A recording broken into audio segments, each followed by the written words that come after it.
Эрхэм өндөд үзэгчид та бүхэн амар амгалан байцгаана уу. Хүн ертөнц нэвтрүүлгийн бяцлах дугаар ээлжид дугаар буланга та бүхэнд өөрөхөд бэлэн болж байна. Өнөөдөр мөн зочинтой нэвтрүүлэг явагдана.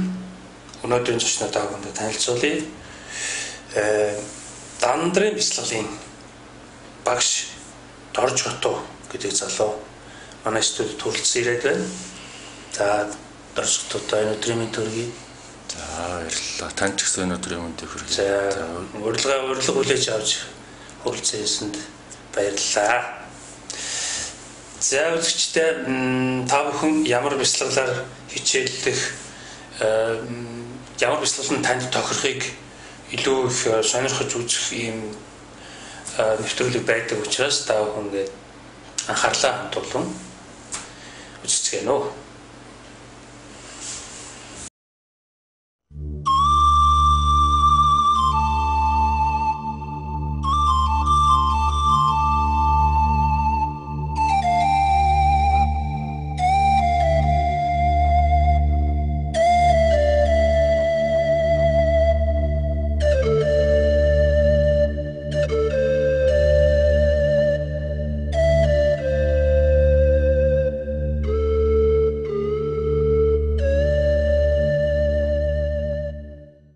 Дандрын бяцлагын багш гэж юм л да өөрөө чинь.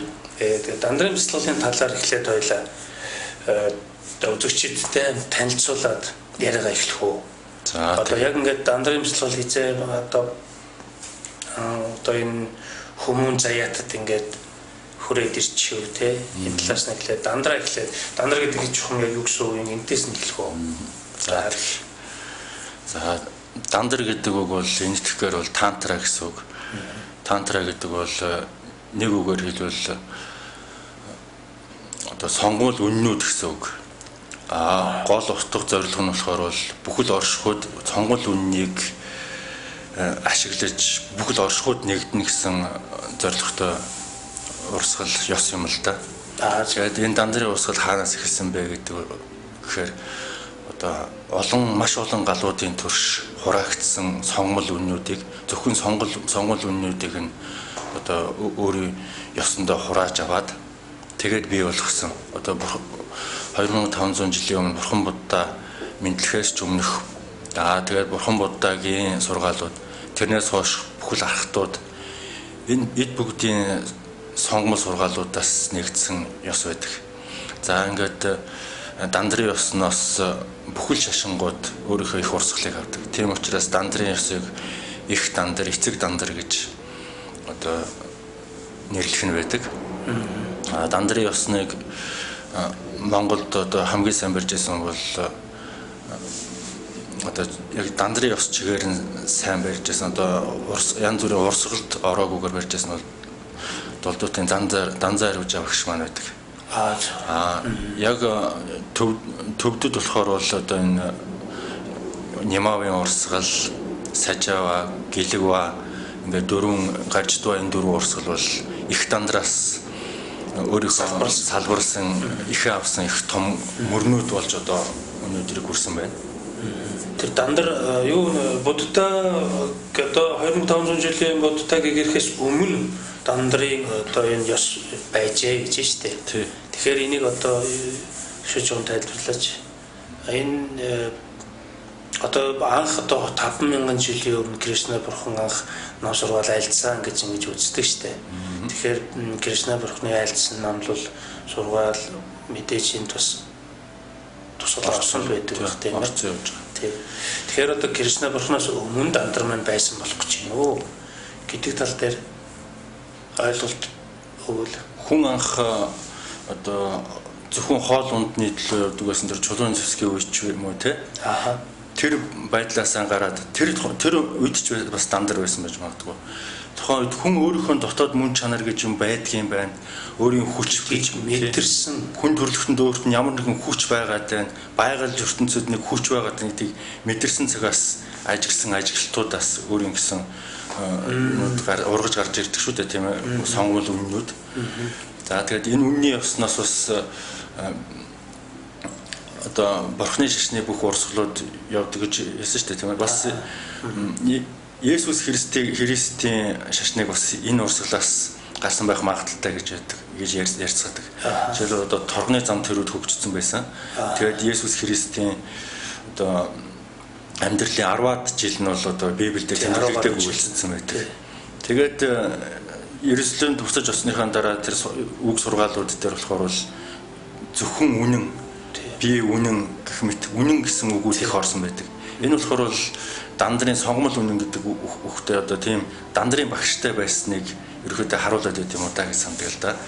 Тэгэл цаашаа бусад бүх шашингууд үнэн тэгээ хайрын тухай ярьдаг. Дандар болохоор бол одоо бүх оршихуйд нэгдэхдээ үнний замаар хайрыг ашиглаж одоо нэгднэ гэсэн тийм маш олон тийм арга барилууд дандрын ёсонд үүссэн дотроо бас явдаг л да. Тэдний нэг хэсэг нь болохоор бол одоо Есүс, Аллах, одоо тэр буддын шашин энэ бүгд чинь ерөнхий дандраасаа их авч гарч ирсэн урсгалууд юм даа л гэж би өөрөө дотоод бодолтой бол бодож байдаг. Ер нь тийм байдаг гэж үздэгтэй. Одоо тэр дандрын мэдээс энэ буддаа бурхан чинь ингээд дандрын ёсыг бас уламжилж авсан байдаг шүү дээ өөрөө. Тэгэхээр Иесус Христ ч гэсэн үүнд одоо энэ төвд энтгэгт 10 хэдэн жил бас чимээгүй байж бас энэ бяцлал бүтээл үйлдсэн байдаг л да. Тэгээ энэ нь бол тодорхой болцсон зүйл гэж үздэгтэй юм болов. За тэгээд дорж утсан юм маань анх одоо ингээд энэ дандрын бяцлаглыг энэ зам руу орсон түүхээс ингээд зохис дурдвал. За би багасаа бурхны шашны одоо үзэл баримтлал ёс зүйдэг жагийг өөрөө ингээд хуваараа судалдаг тийм хөлт байсан л да. Сонирхдаг байсан. Тэгээд 2010 оноос одоо өөрийнхөө судалсан тулгуурсан бүхэн дээрээс нийлүүлж гаад өөр хангаад өөрийнхөө төрсөн нутагт даяанд яваад тэгээд 6 сарын даяанд ганцаарчилсан даяанд яваад тэгээд даяан дээр байж байхдаа өөрийнхөө одоо мөн чанарыг чагнаж одоо хүний дотор тийм бяцлагч хүний дотор ямар их хайр, ямар их инэрл, нэгүсэл тэгэхээр асар их хүч нуугдхийг ямар их амар амгалан байдгийг одоо өөрийн биеэр амсаж үзчихэд тэгэл 11 оноос бууж ирснийхэн дараа энийг бүх одоо сонирхсон хүмүүстэй түгээе. Одоо сонирхсон хүн байвал энэ агуу энэ амттай зүйлийг одоо амсуулж мэдрүүлэх гэсэн үндснээс л одоо нэг түгээж багшилж явж байна да.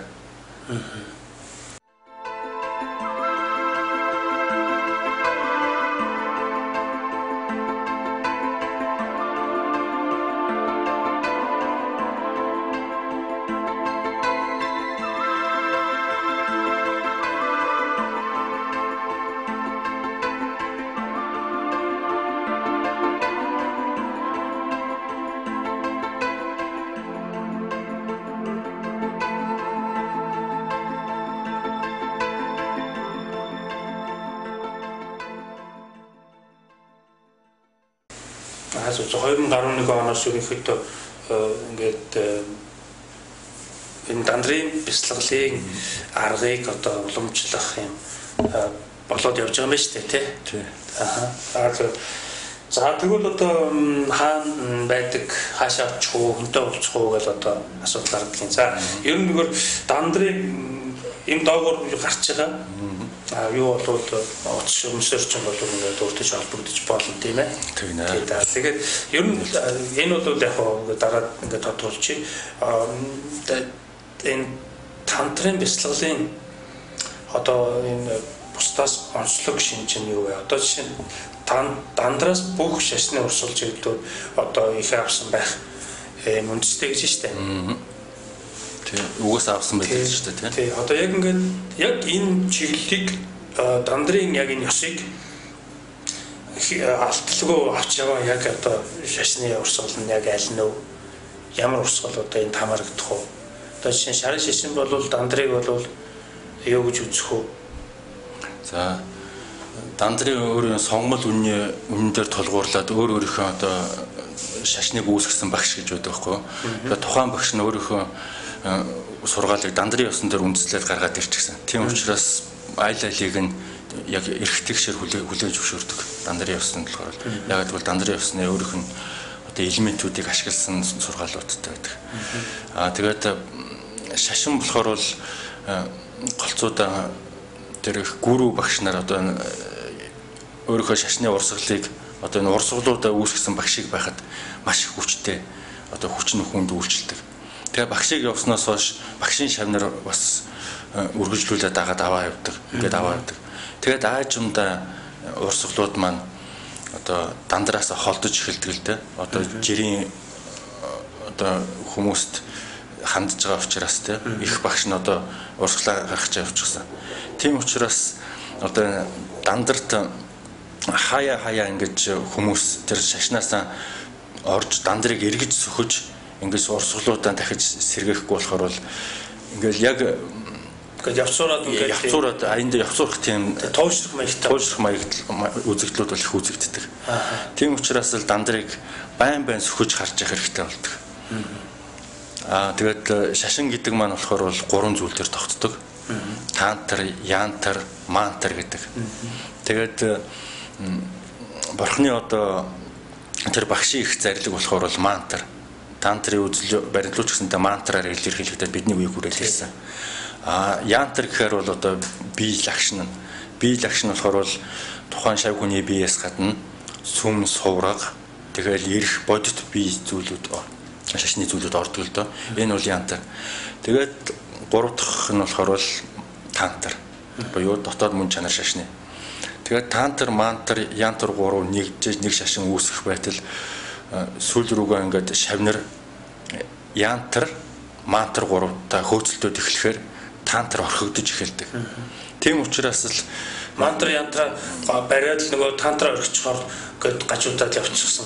Тий одоо нөгөө явцуураад тэгээд тантар мартагдаад ирэхээр шашин маань одоо бүрэн өөрийнхөө хүчийг одоо шавнартаа сүсгтнүүдтэй үйлчлэх хүч нь одоо буураад эхлэх нь шүү дээ тийм ээ. Тэрийг бол яг одоо ингээд бурхны шашны газар хүмүүс ч ном гүрэм уншуулж байна тийм. Тэгвэл амьдэрсэн сайжраад байдаг тийм. Одоо париломууд нь алга болоод байдаг. Тэгэхэд тэр шашны гол үүргийг болохоор бол цагаан зүгүүд гэдэг юм үүрч явдаг нуруунд дээр. Яг тэгвэл энэ хүн ямар нэгэн зовлонд зүтгүүртэй учраас ном уншуулж байна. Тэгээ тэр номонд нугасаа тантрын одоо үнний элементүүд байгаа учраас цагаан зүгүүд тэр хүнд баярлдаг, баясдаг. Тийм учраас тухайн одоо ном уншуулагч тэр зүсгэтэнд цагаан зүгүүд туслаад эхэлдэг. Энэ болохоор бол мөн чанартай биш. Тэр өнгөн байдалтай ингээд туслаад эхлээд одоо ингээд амьдралыг хэрэгцээ болоод ингээд явчихж байгаа байхгүй юу? Яг энэ зарчим дээр нь тантар орж ирэх юм бол тухайн шашин маань бүрэн гүйцэд болдог. Бүрэн гүйцэд болно гэдэг чинь одоо юу хэлээд байна гэхээр л нирваны утгыг олох. Одоо болохоор бол хүмүүс чинь нирван утгыг бол нэх одоо оош байхгүй. Одоо аз жаргал, сайн сайхан гэдэг юм руу тэмүүлдэг тийм. Аз жаргал, сайн сайхан, буян гэдэгт их тэмүүлэхээр хүмүүс болохоор тэгээ тэмүүлснээр одоо цагаан зүг болох эсвэл тэнгэр эсвэл асуур цагаан зүгийн асуурууд болох тийм замаа тавьж эхэлдэг. Тэнгэр асуур гэдэг чинь болохоор их болсон 6 зүйл амьтны нэг мөн тийм учраас тухайн хувь одоо дотоод мөн чанарыг эзэмссэн хэвээр. Шашны гол зорилго нь бол дотоод хувь мөн чанараасаа одоо цаашаага үргэлжлээд одоо бүхэл орших ёстой гэсэн тантрын ерөнхий гол зорилгыг энийг барих ёстой. Тэгвэл энэ тантрыг орхигдуулснараа янтар мантартайгаа ноцолцоор байгаа л одоо 84,000 жилийн настай их цагаан тэнгэр болдог ч юм уу тийм. Эсвэл 500-аас 1000 жилийн настай асуурын биеийг олоод тэгээд насаараа ялгагддаг л та. Бас оршиж байгаа. Самсрын хүрдэнтэй тэгээд салж чаддаг самсрын хүрдэнтэд эрэгдэж байна гэсэн үг тийм ээ. Тэн дотор л байна гэсэн үг. Гэхдээ яг төрөл дээшилсэн гэсэн л утга юм да тийм. Төрөл дээшилсэн. Гэхдээ төрөл дээшилсний нэг талаар сайн талтай одоо аз жаргал сайн сайхныг одоо амсч байна тийм. Нөгөө талаар тэр их урт настай их урт настай болох болсноор сансартаа улам хүлэгддэг байхгүй. Тэгээд тухайн тэнгэр асуурууд өөрөх нь одоо сансрын хүрдэнд л байгаа бол цаг хугацаанд баригдаж байгаа. Нирван бол цаг хугацаанаас ангижирж байгаа байдал. Гэтэл тэнгэр болоод байдаг. Тэнгэр болоод хизээ нэгэн цагт хэдэн мянган жилийн дараа ч юм уу одоо дэлхийд бууж ирэх одоо цаг нь болно шүү дээ, тийм ээ. Тэгэхэд одоо заавал тохиолж байгаа энэ зүйл одоо ингээд дэлхий рүү ингээд буугаад одоо энэ сансрынхаа одоо энгийн түвшин рүү ороод ирэх үед тэд нэр маш их айж цухалддаг. Тэгээ эргэж одоо өөрийгөө тэнд байлгах энерги одоо буян хураах шаардлагатай болдог учраас одоо энэ Монголд энэ бөөгийн онгодууд ихсээд байгаа юм. Тэгээ ингээд тэд нар чинь өөрийнхөө цэнгийг аваад дахиад тэр чинь жоох удаан амьдрмаар байна шүү дээ, тийм ээ. Гэхдээ тэрийг нь хөндлөлгүй яах вэ, те? Одоо бөөнөр тэр чинь бол бие биендээ тусалж байгаа сайхан одоо нинжин сэтгэлээр одоо бие биендээ тусалж байна бөөнөр. Лам нар ч гэсэндээ одоо ингээд буйныг нинжин сэтгэлээр ингээд тусалж байна. Одоо үйл үүрээ ахуйд л амьдарч байгаа юм чинь, те? Ингээд үйл үүрээ ахуйд амьдарч байгаа юм чинь хин хиндээ тустай явж байгаа нь бол одоо маш сайхан зүйл, ингэвч ёстой. Дандрын ёсонд ороод ирэхээр л одоо ингээд дандрын ёсонд энэ оршихуйг болохоор бол 4 ангилт юм л да. Одоо энгийн сансрын ёсонд сансрын хүрдэнд хүлэгдсэн амьтдын явах ёстой карма мутаар буюу үлийн өөрийн зарчим. Үлийн өөрийн зарчим. Энд болохоор бол бүх амьтан одоо 6 зүйл хамаг амьтан дэлхий юутай хийтэйг энэ галактик бүгд орж байгаа. Өөр ингэсэн настай. Өөр ингэсэн одоо зориулах тэмүүлэлтэй ингээд явж байдаг. За одоо ингээд хин ямар үр тарин те тэрийг л хүлээж авна. Цагаан будааны үр тарьсан бол цагаан будааны агуух ургацыг хурааж авна. Тэрүүнтэй ялгаагүй буйны үрийг тарьсан бол буйны агуух ургацыг хурааж авна. Нүгэл тарьсан бол асар их зовлонгийн үрийг одоо тэр хургацыг хурааж авах нь зайлшгүй угаасаа. Ийм байдалд оршиж байгаа учраас карма мутаар буюу үлийн үрийн ахуйд амьдарч байгаа хүн амьтан бүгд энэ үлийн үрээ хичээх ёстой. Ингэж амьдрахгүй л угаасаа болохгүй. Зовлон энэ орчлонгоос одоо тасарч одоо нирванд орох тэр сайхан үйл явдал хойшлогдох болно. Зовлонгийн балчигт өх удаанаар тэлчдэг болно шүү дээ, тийм учраас энэ нь бол ингээд нэг байна, тийм дөрвийнх нь одоо нэг шүү дээ, тийм дөрвийнх нь. За одоо ингэнгүүт одоо энэ чинээс хамгийн зол жаргалтай боломжууд нээгдэж байгаа. Зөвхөн энэ орчлон ертөнц одоо энэ сансрын хүрд маань энэ карма мутаараар төгсөх юм уу гэсэн тийм одоо тийм аимшигтай байдлаар төгсөх юм уу гэсэн одоо ийм хэцүү зам байна уу гэвэл үгүй байдаг. Дандрын ёсонд жина мотор сэтгэшгүй ах үед гэж байна. Сэтгэшгүй ах бай. За дараа нь самая, ариун самая буюу одоо цаглашгүй ах уу гэж байна. Тэгэд энэ хоёрт бяцлагч хүн одоо бодол сэтгэлийнхээ хүрээнд орсноороо яванда нирвана мутаар буюу маха мутаард орно. Ингэж оршууд нэгдэж одоо гэгэрл явахыг болдго юм л да. Энэ жина мутаар сэтгэшгүй ах уу, цаглашгүй ах уу, нирвана ах уу энэ гуравт орж байгаа хүн бол гаднаасаа мэддэхгүй. Энэ болгон дотоод мөн чанарын хүрээнд сэтгэхүйн хүрээнд явдаг учраас тухайн хүн ямар хүн байсан те юу хийдэг хүн байсан тэр бол мэддэгддэг. Одоо юмыг сайн ингээд мэдрэмжтэй хүн болохоор бол хичнээн сайхан бодисод болчихсон хүн байлаа гэхэд тэр хүн эмч, жолооч, багш бүх мэргэжлийн хүн байж болно. Бүр одоо сонин тохиолдол одоо боллоо гэж үзэхэд хулгайч дээрэмчингүүд хүртэл бодисод байх магадaltaй. Энэ бүгдийг ч одоо нийтгэх 84 их шидтэн өөрсдийнхөө амьдралаар бидэнд самбар дээр зураг болгоод зураад үзүүлчихсэн. Бид нар мартцсан л яваад байгаа болохоос биш. Одоо бурхан багшийн шав Ангулия Малия гэж байсан. Тэр бол асар агуу их дээрэмч, алуурчин, талуурчин хүн байсан л да. Гэтэл тэр хүн нэг насандаа гэгэрч чадсан. 84 шидтэн бүх одоо мэрэгжлийн хүмүүс байсан. Индра боди тэргүүтээ хаан төрөлтнүүдээс их ахгуулад одоо ариун ядал ламнар хүртэл байсан. За тэгээ худалдаач нь андчин, дээрэмчин, гуйлагчин бүр засаршгүй хүн алж талдаг, хүрээ талдаг этгээд хүртэл байсан. Тэгээд 84 шидтнийг одоо ингээд бурхан багш ингээд цуглуулад одоо ерөөл тавиад хүлээж яхад тэнд за одоо хаадууд ирэх нь ирж магадгүй. Ариун явдалтай ламнар бол ирэх нь бол магад гэж хүлээж итл. Тэнд болохоор худалдаач бүх төрлийн мэрэгчлээ хүмүүс хүрээд ирсэн. Энэ гайхамшигтай явдал болсон. Энэ дээрс дандрын ёсны одоо хөгжил тэгээд өөрсдийнх нь одоо амьдралд хэрэгжсэн байдлыг харж болох юм байна.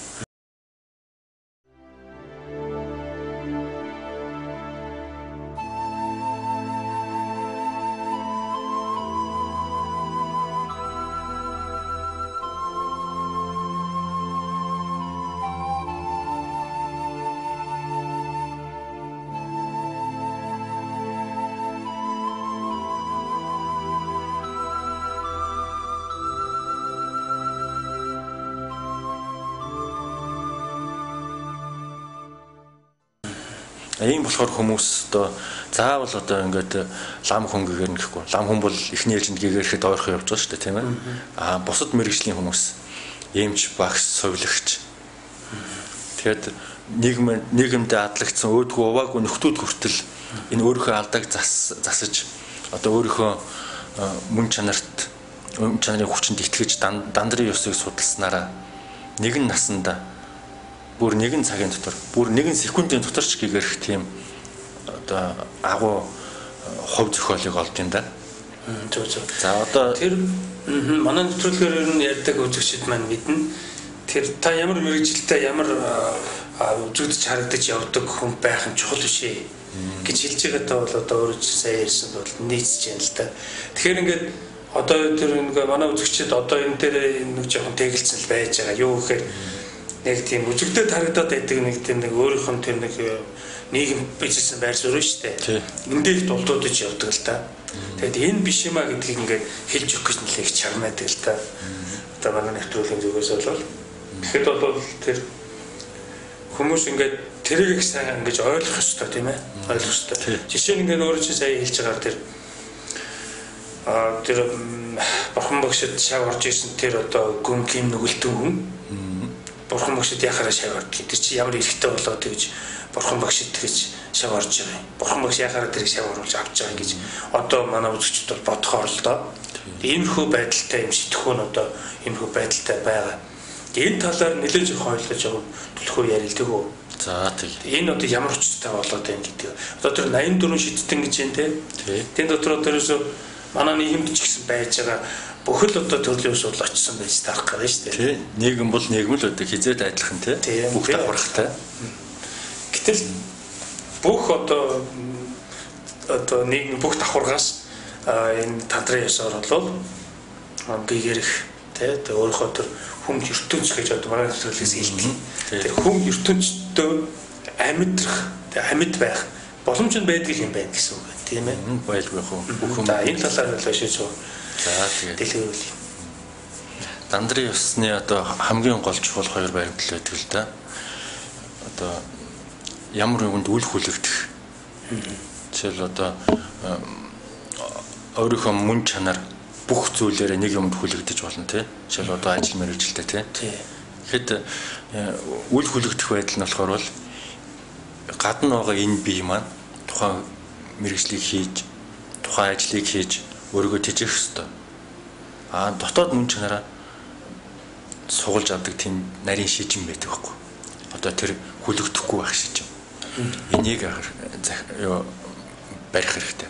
Хоёр дахь нь бол бүхнийг үл ялгуурлах. Энүүгээр дандрын ёс хэрэгждэг байхгүй. Үл ялгуурлах. Үл ялгуурлах гэдэг болохоор бол одоо нэг бүхэл оршихуйд би амьдарч байна гэдгийг ойлгох хэрэгтэй. Тэгээд бүхнийг хүндлэх. Ер нь хүндлэл хайр гэдэг чинь үл ялгуурлахын зам байдаг л та. Хин нэг нь хайрлаад хин нэг нь хайрлахгүй байхгүй. Хайр гэдэг бол тэгж өөрийгөө ингэж уусгаж идэх зүйл. Тэрүүн шиг одоо гэм нүгэлтэнч байсан гэсэн дандрын ёсонд болохоор бол үл ялгуурлагдах ёсоор бол агуу гарахд болох хувь заяатай зохиолтой мөн гэж. Энийг барьснараа л одоо агуу бурхад Будда багш тэр гэм нүгэлтэй хүнийг шавьяан болгож авч байна. Бид нар ч гэсэндээ одоо хэнийгч одоо бурхны шав мөнөөс хойш хэнийг ч ялгахгүй одоо энерж хайрлах хэрэгтэй. Энэ зарчим дээр л явна да. За тэгээд одоо энэ үг бол тийм ээ. Тэг хэний ч хаалгах яахгүй гэж хайрлах ч гэдэг юм. За хайрлага байгээ одоо хүндлэх гэдэг асуудал бол одоо бүр байхгүй байна. Одоо нийтийн дотор тийм ээ, нийгэм дотор бол. За тэгээд ингээд нөгөө ер нь юу байна? Одоо би түрүүнд асуух гэж байгаа байсан байна. Тэр одоо дандрын ёсны одоо тэр одоо нирваны тэр түвшнийг одоо орхигдуулсан байна гэж штэ тий. Энийг одоо яагаад орхигдуулж яасан одоо орхигдуулаад тэгээд тэрнээс үүдэлтэйгээр уг нь бол тэр чинь одоо манай нэвтрүүлгийн зүгээс ярьдаг юм уу гэхээр шашин бол бидний гэгээр бүх боломж болоод тэр хүн болж төрсний мань утга чанарыг бүрэн таниулж өгөх ёстой үүрэгтэй тийм байгууллага. Гэтэл тэд нар ажлыг хийхгүй байна гэдэг л дээ. Одоо миний зүгээс бол тэг шүүмжилдэг. Ер нь бол яг сүлдээ юу гэж юм гэхээр за үзэгчид мэн та бүхэн одоо тэг ард түмэн мэн та бүхэн өөрсдөө ийм их болгоом мунхаг байгаад ахаар сэрц хэрэггүй байхаар одоо энд ч тааруулсан л хэр маягийн иймэрхүү үйлчлэгээ бурхны шашинч гэдэг юм уу тий одоо энэ шашны байгууллага хийгээд байна. Тэр цаашаа явах боломж нь бол байна. Тэр боломж нь та бүхэнд өөртөө та нар ингээд бий болгомоор байна. Тэгэхдээ тэрий чинь ингээд хүлээгээд ингээд байж байгаа. Гэж ингэж яриад байгаа байхгүй юу? Ер нь штэ дорж хотын маань ингэж хамаарагдаад явж яадаг одоо улааны шашны шийд байдаг тийм ээ. За энэ талаар дэлгэрүүлээд ойлоо цаашаа яриагаа үргэлжлүүлээ төгөө. За хэдэн байгуулагдсан гэдэг.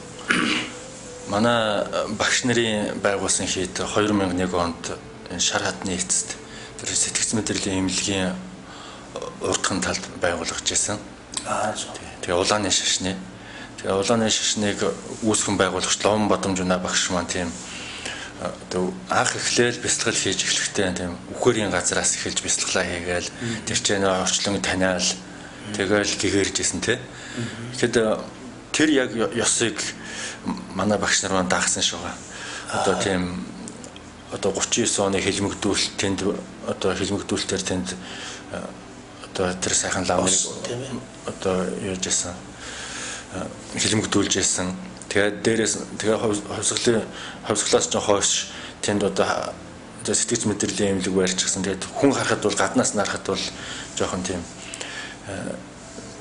үргмээр тийм үргмээр тийм цухтаамар тийм газар одоо болгож орхисон байдаг л да. Гэхдээ одоо жинхэнэ бяцлагч хүн бол тэр дундаас одоо амьдралын мөн чанарыг олж тэгээд олон туслах тэр хүчээ олж байдаг учраас тэр сүмийг байгуулсан байдаг. Тэгээд тэр багш нарынхаа ивэл дор би тэнд одоо өөрийнхөө дандрын бяцлаглыг бас давхар явуулаад тэгээд тэр сүмдээ хүмүүсээ хүлээж аваад байж байна. Тэгээд түрүүн ярьсан одоо энэ хүмүүст одоо энэ нэг одоо шашин маань ерөөхдөө энэ арилжааны байгууллага болчихжээ гэж одоо шүүмжлэх маягтай юм байна шүү дээ тийм. Энэ болохоор л одоо мэдээлэл нэгдүгээрт мэдээлэл байхгүй хүмүүст тийм.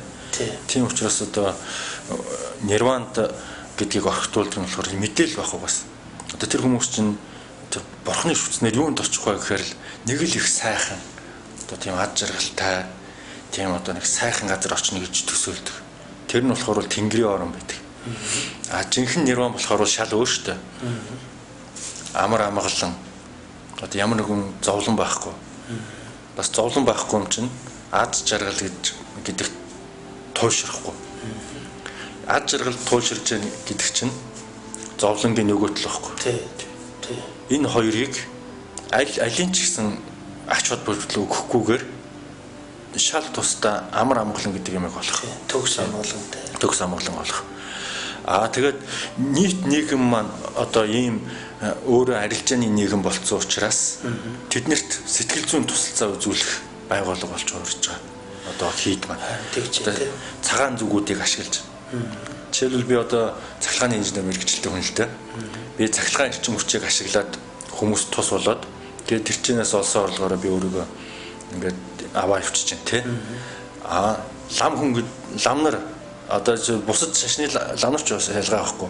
Юуг ашиглаж байгаа нөхөр өргөл барьцыг авахын тулд тэр шашны сахиусууд ертөнцийн эзэн тэр бүгдийг ашиглаад адилхан л арилжааны байгууллага хийж байгаа. Хин бич шашны байгуулагч гэтэл хин мөн чанараа гол нь барих хэрэгтэй. Одоо сайхан нийгэм сайхан болоод тал талаас одоо ингээд олон хэлний номууд орчуулагдаад бяцлаглалын аргууд их орж ирж байна. Энэ бүгд чинь угаасаа дотоод мөн чанараа олохын эхлэл.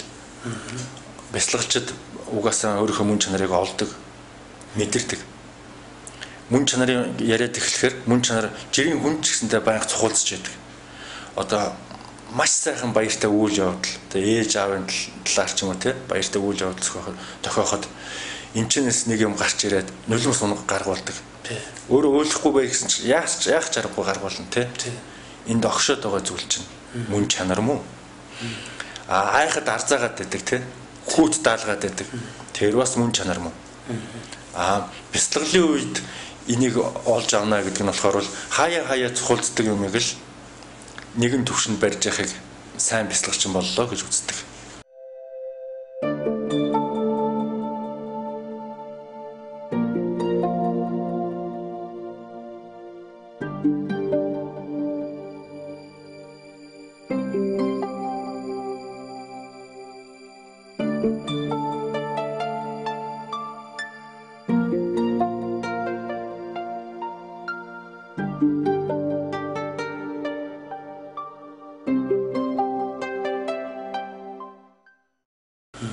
Тэгэхээр угаасаа йогоор бяцлаглаар бяцлагсан ялгаа байхгүй.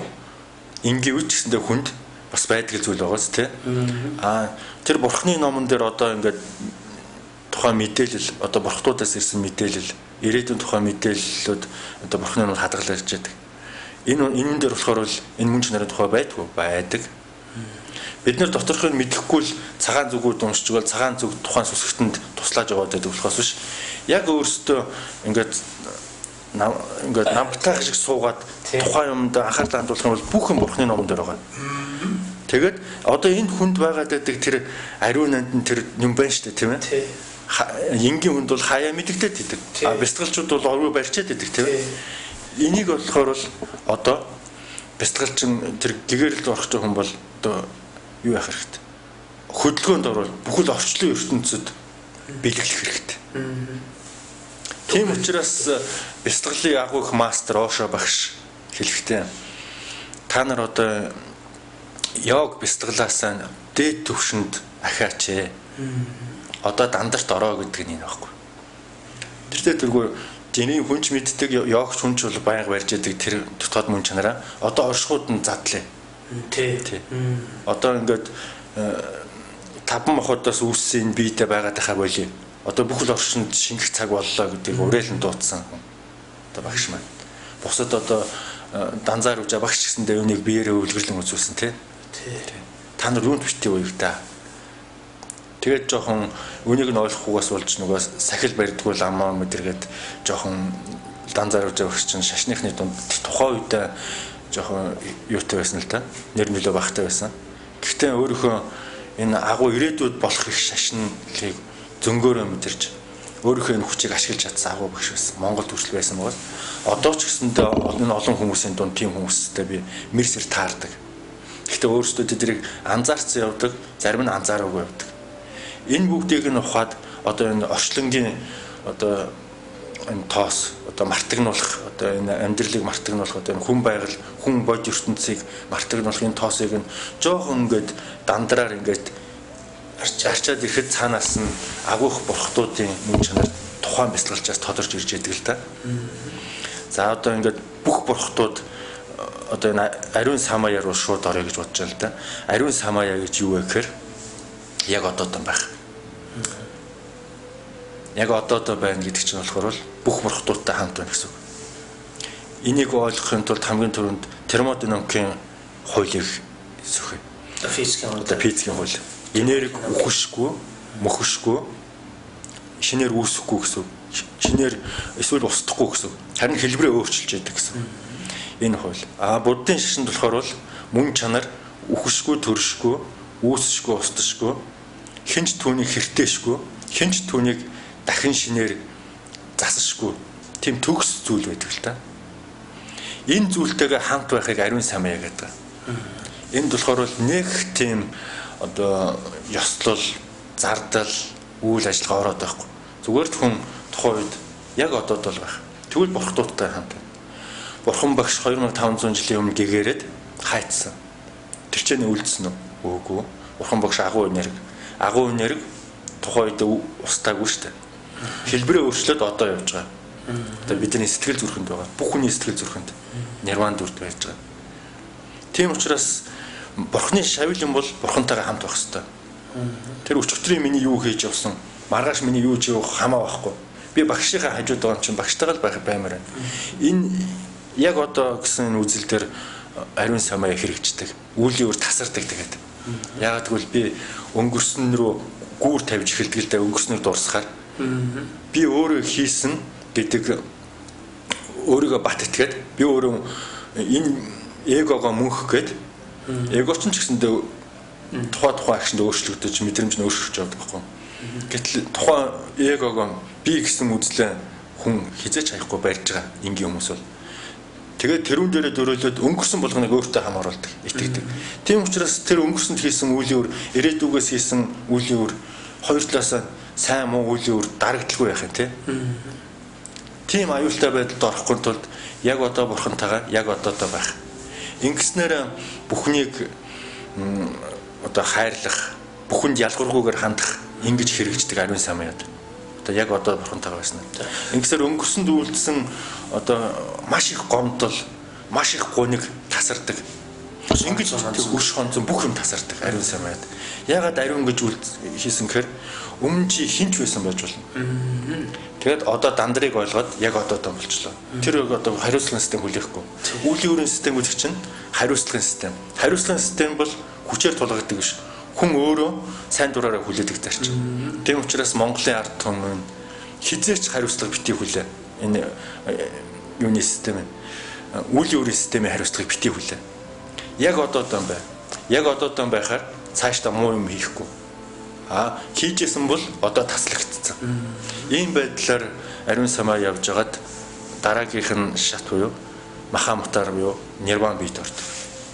Ингээд үүлийн үргүй амьдарч явсаар байгаад одоо энэ нас илэндээ тий. Тэгээд дахиад нэг бий болохгүй ямар ч чадал байхгүй. Яг л би ямар нэгэн цэник одоо тий дараагийн эхийн хөвлөд орох цэник би хоригдлуулгүй явж байгаа гэсэн тий. Хоригдлуулаагүй явсаар байгаад ирлээ шүү дээ. Тэгэхээр одоо яах юм? Одоо нодод ганцхан зам биш үү тийм ээ? Бүхэл оршуудаа шингэх зам. Ингэж нэрмаа өөрийн мэдгүйгээр үүсдэг байхгүй. Энгийн хүмүүс бол үүлийн үрээ сайтар барихгүй л аюултай. Энийг дандрыг сан ойлгоогүйгээр би бүх хариуцлагыг хүлээхгүй гэх юм бол өөрийн мэдлгүй тэр үүлийн үрийн системээс одоо тэр өөрийнхөө хариуг авч л таарна. Тэхийн тулд ариун самая яг одоодоо Бурхантай байгаа байх тий. Тэгэл ингээд яг одоодоо байгаа л ингээд байх чинь одоо ч гэсэндээ бурхтууд хин нэг нь мэдгэлгүйгээр өөрийнхөө мөн чанарыг олоод тэгэл нирванд ороолох шүү дээ тийм ээ. Тэр бүх бурхтууд цаг болгонд одоо ингээд бяцлагчийн биед ингээд орж идэг. Одоо өөрийгөө мэдэрдэг бяцлагчийн биед орж байна.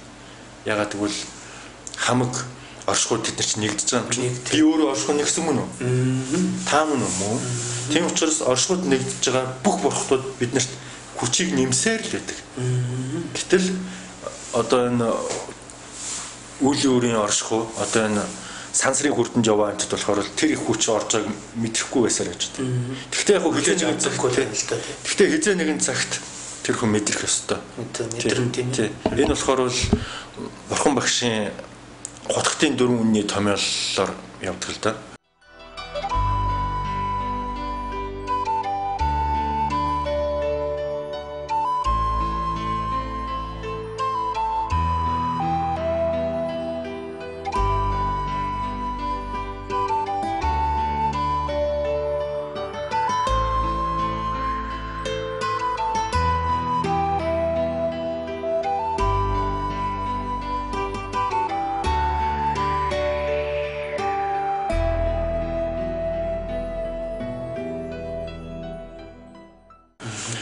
хотын дөрвөн үнэн гэж юу гэдэг вэ гэхээр зовлон үнэн, зовлонгийн шалтгаан үнэн, зовлонгоос гарах арга зам үнэн, тэгээд зовлонгоос гарах нь үнэн. Энэ л томьёоллоор хинч энэ шалбааганд энэ сансрын шалбааганд үлдэхгүй. Энэ оршихуудаа нэгдэнэ. Оршихуудаа нэгдэхээр сансраас цухтаагаад гарчиж байгаа юм биш. Бүх оршихуудаа эргээд нэгдэж байгаа байхгүй. Одоо хизээ уусч байгаа. Тэ хайрлж бахархдаг байсан зүйлдээ нэгдэнэ. Үзий яддаг байсан зүйлдээ нэгдэнэ. Тийм болохоор хүн хин нэгнийг одоо хайрлал бүх юмыг мартаж чадаал бүхнийг өршөөгөл байх юм бол за би ч зөв юмараа замаараа явж байгаа юм байна да гэж бодох хэрэгтэй. Өршөөлийн зарчим нь бол агуу хайрын зарчим, инэрлийн зарчим. Тэгээ энэ инэрлийн зарчимуудтай ингээд явж байхдаа хүмүүс чинь юу яадаг. Тухайн дандрыг яг дандрын нэг юу гэдэг л да одоо нэг техник. Тэр техникийг давхар эзэмшчих юм бол бүр илүүсэн. Бүр хүч нь ихсээд. Тэгээ энэ насандаа ч яг өнөөдөртөө гэгэрх болцоо нэгдэг тийм зол жаргалтай зүйл дандарт нуугдчих байдаг. Энийг бид одоо ингээд олоо явчихдаа бид бүхэн одоо Монголын ард түмэн маань. За төрөнд өндөр чутуу маань хэлжлээ шүү дээ. Тэр үйл өөр гээд тэрнээс одоо ингээд Монголын ард түмэн маань одоо бити одоо энэ хариуцлага систем бити ингэж хүлээгдээд бай. Одоо ийм цаг бишээ гэж хэллээ тийм ээ. Тий. Энийг ойлгож явах задлаа тийх үү. Одоо жишээ манай үзэгчид бол үеийн өөрийн хууль мөл гэл ингээд ерөнхийдөө бол ингээд ерөнхийд мэддэг болгочих. Яг ингээд одоо ингээд орчин цагийн одоо хүмүүст ингээд тохируулаад тайлбарлах тийм юу оролдлого хийлдэ хоёлаа. Тэгээ манай үзэгчид бол энийг нэлээ одоо сайн ойлгох хэрэгтэй байна. Тэгээд цаашаагаа тэр ариун самая гэдэг ингээд явж штэ. Тэгээд эдрэг бол ингээд дараа нь ингээд ойлгох боломжтой болгох л та. Үеийн өөрийн тэр хариуцлагын тэр систем гэж байгаа. Яг тэр чинь тэгээд хүсэн хүсээгүй бидэнд үйлчлээд байгаа биш үү гэсэн асуулт гарч ирж байгаа юм л та. Тий. Хүсэн хүсээгүй үйлчлэх ёстой угаасаа. Яагаад гэвэл тэрнээс яагаад гарах ёстой, яаж гарах ёстой гэл ингээл тий. Тэр хүн яагаад тэрийг хүлээж авах ёстой вэ гэхээр үеийн өөрийнхөө гүүрийг өөрөө тавьж өгдөг. Энэ гүүрээр нод руу хүрээд ирээ гэж. Тэр бол сэтгэл зүйн дотоод асуудал шүү дээ.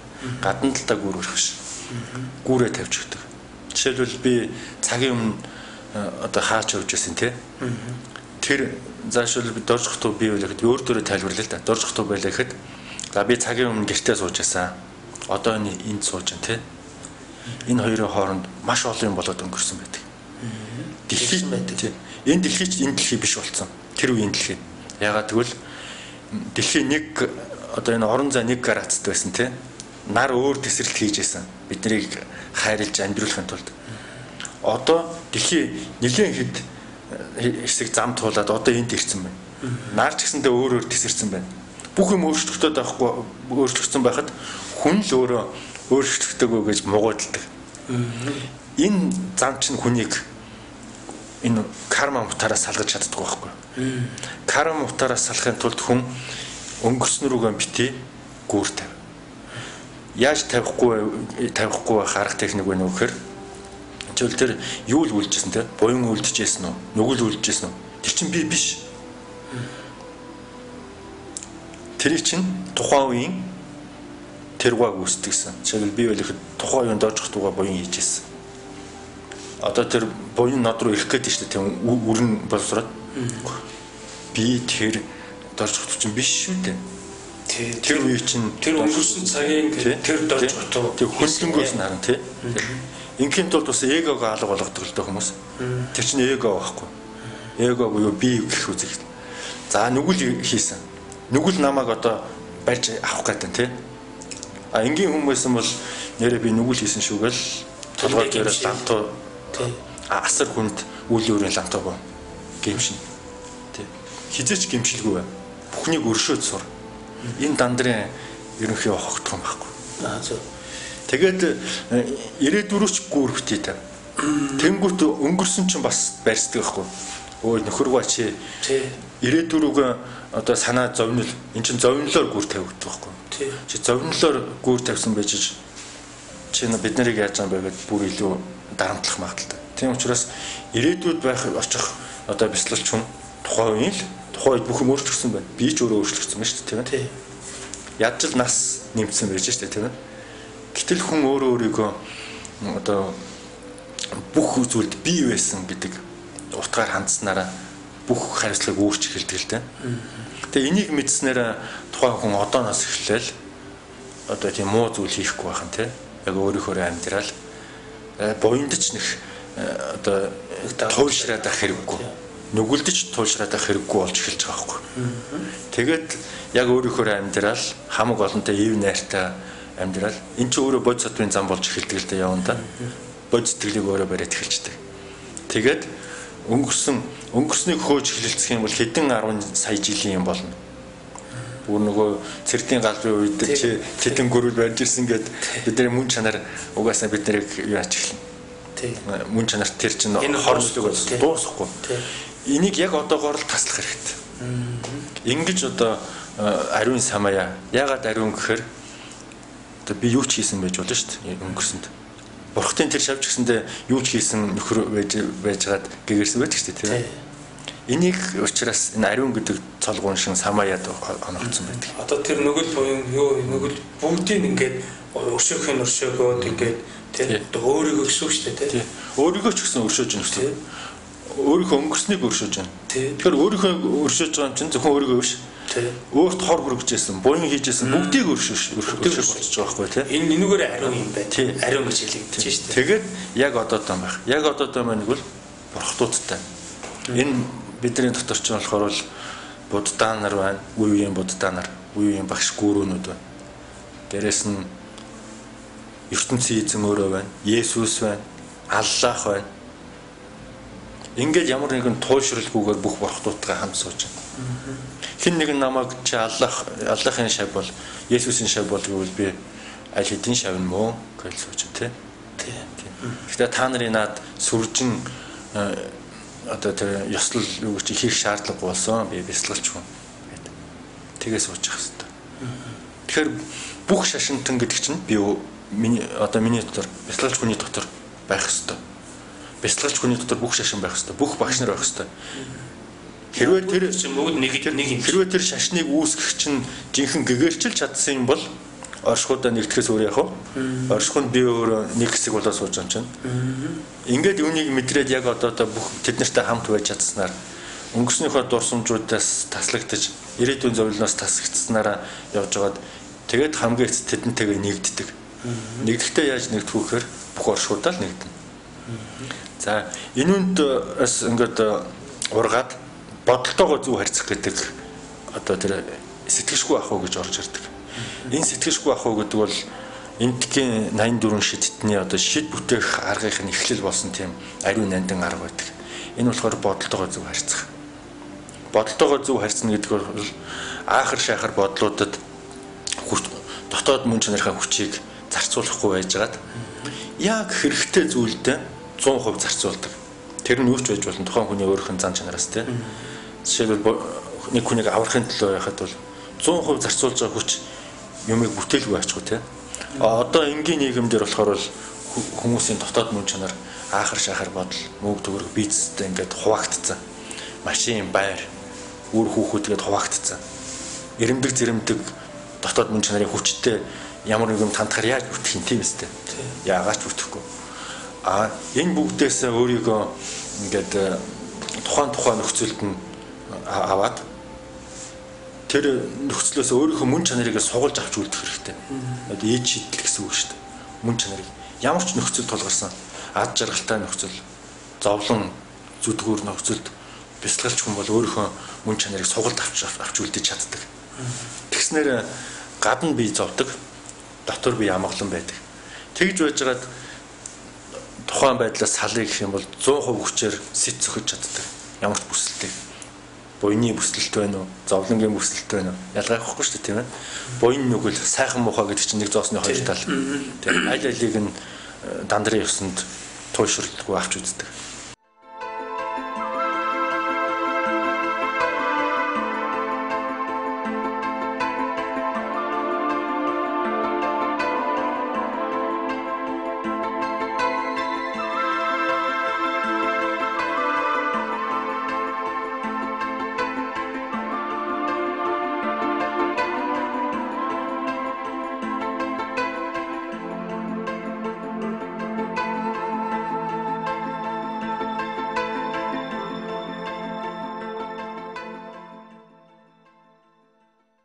За тэгээд бясалгалч хүн өөрийнхөө аахар шахар бодлуудаас одоо өөрийгөө авч гарах тийм арга техникийг одоо хэлэхэд одоо бодол гэдэг чинь энерги түрүү ярьсан үүсэхгүй, устдахгүй. Тийм учраас бидний тарих бодлыг үйлдвэрлэж байдаг бол тэр шиг худлаа юм байхгүй төөрөгдөл.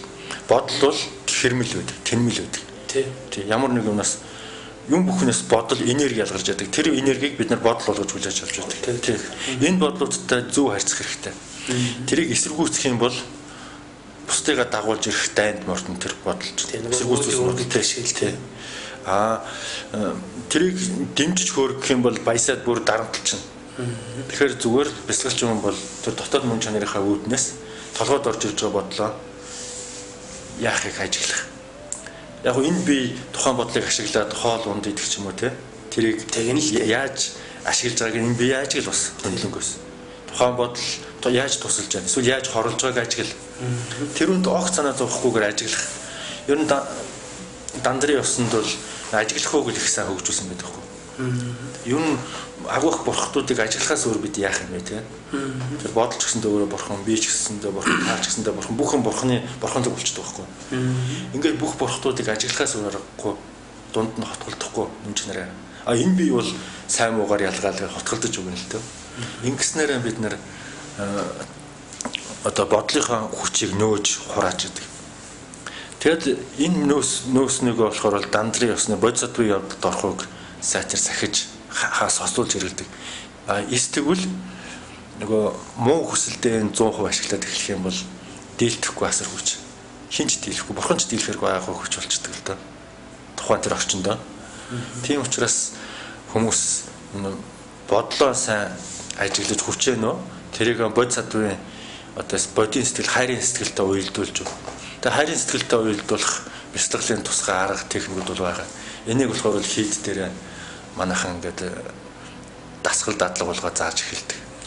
Ер нь болохоор бол энэ заагаад байгаа дандрын ёсыг болохоор энтгийн 84 шийдтэн ч ямар ч бодоо ирээдүйд төрөх бурхан ч байсан гэсэн энэ зарчмаар л юм. Энэ дандрын ёсоор өөр ямар ч арга байхгүй. Өөр ямар ч тийм техник гэж байхгүй.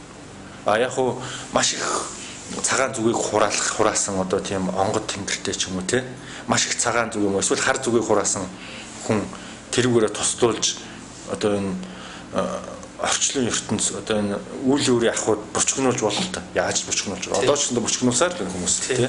Их тэнгэртэй дээрдээд их авилга авдаг нөхөр болсон ухаасыг хурал сууж байгаа юм билүү тий. Одоо их тэнгэртэй дээр нэгдээд эрдээд хүний хорлож байгаа одоо тийм шидтэнгүүд ч байна. Тэрийг ойлгоод одоо хүн болгоны төлөө зүтгэж байгаа тийм хүмүүс ч байна. Тэр болохоор тэр гэхийн арга байхгүй. Тэрийг одоо бид нэр уудлах гэвэл агуу даалаа болно. Тийм. Шарадны эцэст буугаал тэгээд одоо нэг сүм байгаа. Шарадны урд талд байна шүү дээ тийм. Хизээ очиж болох уу? За би ерөнхий лекц хичээлүүдээ болохоор л бүтэн сайдар болгоны 4 цагаас заадаг л да. 16 цагаас. Тэгээд тэнд уулзч болно. Уцаар холбогдоод завтай үед бол уцаар холбогдож байгаад өөр газрууд дээр холбогдож уулзч болно л да. Би ч одоо бяцлаглаас бусд үед болохоор бол одоо жирийн хар хүний ажлыг айл энэ тэнүүгээр явж идэг хүн байгаа. Тэгэл тэр бүтэн сайд очиход ер нь бол тэн бяцлаглалын одоо хичээл явагддаг гэж ойлгох уу? Тийм, бяцлаглалын хичээл явагдана. Тийм. Одоо энэ дандрын ёсны хичээл, бодисатвын явдалд орохын арга техникүүд бүгд заагдана л да. За ингээд үлдсэн хором одоо урд чинь үлдлээ. За би одоо энэ завшааныг ашиглаад нэг юм хэлээд хий. Одоо хүн болгон өөрийн гэсэн мөн чанартай. Тийм болохоор нодод байдаг шиг мөн чанар, хүнд байдаг шиг мөн чанар бүх зүйлд байгаа. Одоо энэ хумхын тосноос ахуулаад бүх галактик, нар, тэнгэр, од бүгдээрэнд нь байдаг. Тийм учраас ийм агуу зүйлийг эзэмсэж яваа тэр бодгалуудыг хүндлэх хэрэгтэй, хайрлах хэрэгтэй. Тэгээд тэр булган чинь гэдэг үг болж бидний бяцлагч хүний ороод ир байдаг. Өөрийн чинь мөн чанар бол хум байдаг. Тэгэхэд энэ орчлон дээр хэн үлдэх вэ гэхээр юу үлдэж яах вэ гэж үлдэхээр бүх л орчлон ертөнц болоод нийлэх өдөр байна. хум байна. Хоёр зүйл үлддэг. Би тэгээд орчлон ертөнц. Ингэж бүгдийг ингэж нэгтэлснээр тэгээд дунд нь миний одоо хүмүүсийн амьдарч байгаагийн бэлэгд болсон амьсгаа өсөг. Ингээд умаа хум гэд нуус тарин ингэж хэрэгждэг байхгүй юу? Ингээд умаар эхлээд хумаар төгссөн ямар ч тарин байж болно, ямар ч бурхны шүн шиг байж болно хамаахгүй. Гол нь бүх орчлон ертөнц байна, хум байна. Ингэж хүмүүс бурхны одоо шүн шиг өөртөө бий болгох юм шүү. Тийм учраас бүгдийг одоо хайрлах бол одоо бурхныг доош нь хийсэн тийм алд суналд орноо. Тийм учраас хүн болгон одоо хохироосон, хохирсон, зовсон, зүдсэн, ад жаргалтай байгаа хэн болгон бие биенээ өршөөж, хайрлаж энэ дандрын ариун ёсны энэ техникийг дотроо бодож явах юм бол одоо ингээд улс үндэстнээр гэгэрсэн үндэстэн энэ дэлхийгээрээ гэгэрсэн хүн төрлөختөн тэгээ бусад бүх оршихуудаа энэ гэрэл гэгээ цацраасан бодгалууд болж хувирна гэдгийг л ээдээ захилт чухалчлан захимаар байна. Энийг мэдхээс өмнө төөрөгдөж болно. Төөрөгдөл гэдэг бол бидний энэ дэлхий дээр амсах гэж ирсэн зорилго бол төөрөгдөх, зовох. Тэр чинь авсаас уралцах. Тэр чинь амттай зүйл байхгүй бурхтай хувьд. Ирээл мартчихдаг байхгүй бүхнийг. Одоо энийг мэдснээр одоо бидний гарах цаг болж байна. Тэгэд гэгэрэлд их цаг хугацаа, их зардал, их зүйл хэрэггүй юм байна, тий? Яг одоо энэ суудал, яг одоо энэ байгаа хоол идчихсэн ч гэгэрж үж болно, тий? Яг бол бүхнийг 100%-аар хийж байна. Ямар нэг юмд сэтгэлээ 100% хандуулахыг бол ич хидийн ихлэл болдог. Хайрын ихлэл болдог бүх юмд. Тэгэхээр энэ төөрөгдөл, энэ орчлон ертөнцид төөрөгдөх нь зүйтэй. Зайлшгүй энэ ертөнцийн гол зорилго юм. Гэхдээ бид нар одоо ингээд гарах арга бол одоо ингээд энэ бомбын эрэнд, энэ майдер бурхны эрэнд одоо ингээд эхлэн тавигдаж эхэлж байна. Иймээс чөлөө өөрчлөлийг одоо алдахгүй ашиглах чөлөө өөрчлөлт тийм ээ. Тэгээ гол нь сайн дураараа хүмүүс мань үйл өөрийн хариуцлагын системийг битгий хүлээгээч тий. Би та бүхнийг одоо энэ үйл өөрийн системийг чинь хүлээгээд байх ч одоо сэтгэл шимшрээд байна шүү гэж хэлнэ. За үйл өөрөөс энэ хариуцлагын системээс одоо битгий ингэж энийг хүлээгэж байгааг үзэгчид минь хэцүү ойлгох ёстой л доо. Тэр нь болохоор үеийн үрийг энэ хариуцлагын систем гэдэг нь юу юм бэ гэдгийг эхлээд сайн мэдэх ёстой тийм ээ. Энийг эхлээд сайн мэдэж, энийг ойлгож, энийг ухаасны дараа эндээс чинь ингэж ийм учраас энэс энэ системээс гарч болох юм байна. Энэ систем одоо үүсгэгдэж байгаа юм байна гэдгийг эхлээд ухаарах ёстой байна тийм ээ. За тооцоогчдод баярлалаа. Сайхан яриа өрнүүлж байна. Гэхдээ цаг тэртээ түүгээд дуустдаг юм хойно ингээд цаг болчлоо. Гэхдээ би тооцоогтойгоо нэвтрүүлэгтээ нэлээд өөрж оролцуулмаар санагдчихэв. Дараагийн нэвтрүүлгүүдэд ер нь оролцоод өшөө бас нэлээд нарийн тайлбарлаж явах шаардлага бас байх шиг байна л да. За энэ боломж бол байгаа тийм ээ. Баярлалаа. За ингээд одоо үзэгчдийнхээ албаас ингээд урилга өгчий. Тэгээ дараагийн нэвтрүүлэгтээ ингээд урьна. За баярлалаа. Өнөөдрийн бяцлах нэвтрүүлэг энэ төрөд өндөрлөж байна. Дараагийн бяцлах нэвтрүүлгээр иргэн уулзъя. Түр баяртай.